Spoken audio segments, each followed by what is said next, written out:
Seperti yang kita saksikan bersama di episode 10 terakhir, tampak Hain mendatangi konferensi pers yang akan dilakukan oleh Pak Yon dan bermaksud memberikan posisi yang sama sebelumnya yang dimilikinya di departemen store.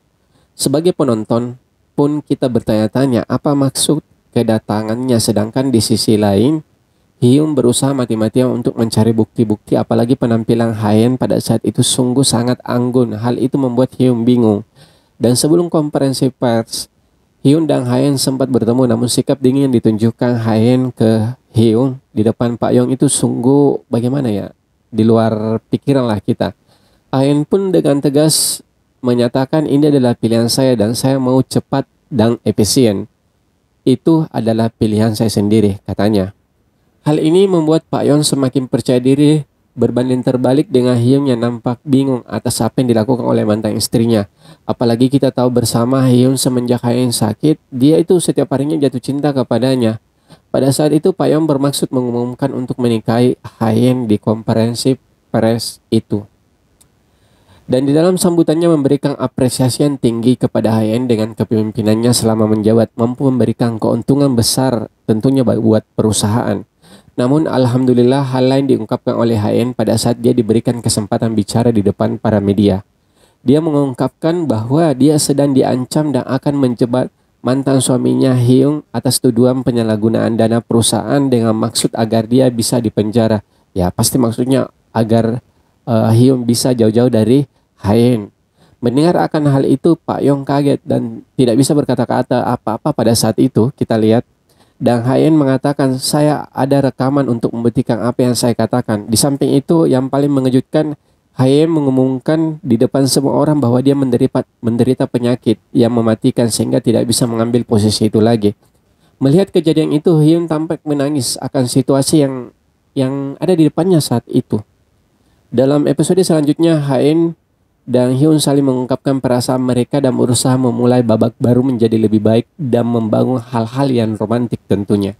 Sementara itu Pak Yong memujuk Hyun untuk meninggalkan Haen dengan imbalan apapun yang dia inginkan. Namun Hyun menegaskan kembali komitmen dia untuk selalu melindungi Haen sampai kapanpun dan memperingatkan untuk tidak melewati batas-batas yang normal.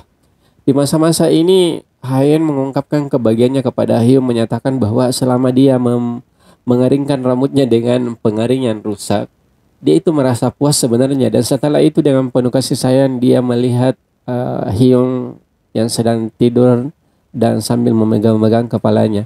Di lain sisi, Suchel kini perlahan bangkit. Nampak dia menjalani pelatihan tinju untuk menghadapi Pak Yong atas kerugian yang dia berikan kepada keluarganya. Jadi semacam balas dendam lah. Dan romansa mulai berkembang antara Bibi Haen dengan pemuda di kampung itu. Ya, pemuda yang sebelumnya itu yang kita maksud ya. Yang punya orang tua yang tapi hilang ingatan. Nah, dan pada saat itu diundang untuk bertemu di malam hari. Cie. Nah, benih-benih cinta di antara mereka tumbuh begitu cepat. Sementara itu, Hyun dan Haen bersama keluarganya menyusun strategi untuk menemukan dana rahasia KKN. Sebelumnya juga Pak Yon sudah berusaha untuk melacaknya namun belum berhasil. Namun bahaya mengancam saat Pak Yong memerintahkan untuk melenyapkan Hyun. Dan pada saat itu dibuntuti orang suruhan Pak Yon, tapi secara bersamaan dia bersama Haen pada saat itu. Nah, di sini tampak mobil Hyun menabrak sesuatu pembatas di jalan yang menyebabkan Haen juga dirawat di rumah sakit dan penyakitnya sudah mulai kambuh kembali. Dan di sini paling sedih karena Haen tidak mau pergi sebelum dia mengungkapkan bahwa dia mencintainya. Apakah ini tanda-tanda dia akan pergi selamanya? Tapi semoga tidak ya. Saya pun pribadi sangat berharap itu tidak terjadi. Masa iya endingnya bersedih? Saya tidak mau. Harusnya dia bahagia karena selama ini banyak hal-hal yang menerpa keluarganya.